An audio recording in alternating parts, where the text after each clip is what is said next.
हर साल स्कूल में summer camp होता था। इस बार बच्चों को ले जाया गया एक पुराने सुनसान पहाड़ी गेस्ट हाउस में। नाम था ब्लैकवुड लॉज। पर वहाँ एक कमरा था जिसे सब मनहूस मानते थे। कमरा नंबर 13। कोई बच्चा कभी उस कमरे में नहीं ठहरता, लेकिन इस बार 4 दोस्तों रवि, तन्वी, यश और नेहा ने ठान लिया कि वो इस बार उस कमरे की सच्चाई का पता लगाकर रहेंगे। गेस्ट हाउस के दरवाजे पुराने लकड़ी के थे, जिन पर अजीब निशान थे। जैसे ही बच्चे अंदर गए, एक पुरानी घड़ी ने 12 बजने की आवाज दी। टनन टनन सुनते ही लॉज की एक खिड़की अपने आप खुल गई। ठंडी हवा का झोंका आया और एक सफेद परछाई सीढ़ियों पर दौड़ गई। बच्चे डर के मारे वहीं जम गए। रात को 1 बजे रवि और यश ने हिम्मत करके 13 नंबर कमरे का दरवाजा खोला। कमरे के अंदर धूल से भरे पर्दे, टूटी मेज और दीवारों पर खून जैसे धब्बे थे। और सबसे डरावनी चीज, दीवार पर कोयले से लिखा था, जो अंदर आएगा वो वापस नहीं जाएगा। नेहा ने जैसे ही मोबाइल निकाला, उसका कैमरा अपने आप चालू हो गया और स्क्रीन पर लिखा था, रन। कमरे के अंदर एक लकड़ी की सीढ़ी थी जो ऊपर अंधेरे में जाती थी, लेकिन ऊपर कोई कमरा नहीं था, सिर्फ अंधकार। बच्चों ने जैसे ही पहला कदम ऊपर रखा, पूरी बिल्डिंग हिलने लगी।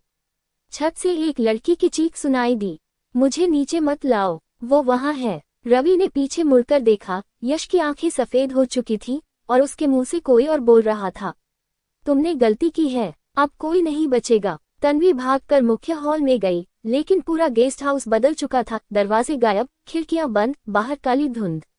13 नंबर कमरे में नेहा जमीन पर बेहोश पड़ी थी। उसके चारों ओर लाल धागों से बना एक रहस्यमयी गोला था और उसके बीच चल रही थी बिना लौ वाली मोमबत्ती। एक झटका देकर नेहा की आंखें खुली और उसने धीमे स्वर में कहा, वो नीचे से आ रहा है, लकड़ी की सीढ़ियों से। रवि ने दीवारों पर कुछ तस्वीरें देखी, पुरानी ब्लैक एंड व्हाइट फोटो जिनमें एक लड़की थी, उसकी आंखों पर पट्टी बंधी थी। पीछे लिखा था, अनुष्का मरी नहीं, बंद कर दी गई थी जिंदा। 13 नंबर कमरे में यश की हालत बिगड़ती जा रही थी। वह अब किसी और की आवाज में बोल रहा था, उसने मेरी आंखें फोड़ी, अब मैं तुम्हारी लूंगी। सीढ़ियों पर तेज तेज कदमों की आवाज आने लगी, लेकिन कोई नजर नहीं आ रहा था। मोमबत्ती अपने आप हवा में उठी और कमरे में एक डरावनी आकृति बनी, बिना चेहरा, सिर्फ काले घूंघट में। वो बोली, अब खेल शुरू होगा, 1 बाहर जाएगा, 3 यहीं रहेंगे। रवि ने जेब से पेन टॉर्च निकाली। उसकी रोशनी जैसे ही उस आकृति पर पड़ी, वो चीखी और दीवारों पर खून से शब्द उभर आए, 13 में जो आए वो यहीं रह जाए। दीवार की घड़ी उल्टा चलने लगी। 10.9, 10.8। बच्चों ने एक दूसरे का हाथ पकड़ा और कमरे से बाहर भागने की कोशिश की, लेकिन दरवाजा नहीं खुला। यश अब पूरी तरह उस आत्मा के कब्जे में था। नेहा ने जमीन से मोमबत्ती उठाए और अनुष्का की तस्वीर पर फेंक दी। आग लग गई और जैसे ही तस्वीर जलने लगी, कमरे में तेज चीखों की गूंज हुई। नहीं, ये मेरी जगह है, मेरी। कमरा अचानक शांत हो गया। दरवाजा खुल गया। सुबह हो चुकी थी। बच्चे बाहर भागे, लेकिन जैसे ही पीछे मुड़कर देखा, गेस्ट हाउस ही गायब था। वहां अब एक खाली मैदान था।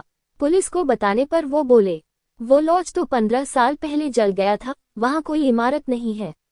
बच्चों ने जब मोबाइल में फोटो देखनी चाही, हर तस्वीर में सिर्फ एक ही चेहरा था, अनुष्का घूंघट में। उनके पीछे खड़ी हुई। 13 नंबर कमरा अब भी कहीं न कहीं मौजूद है।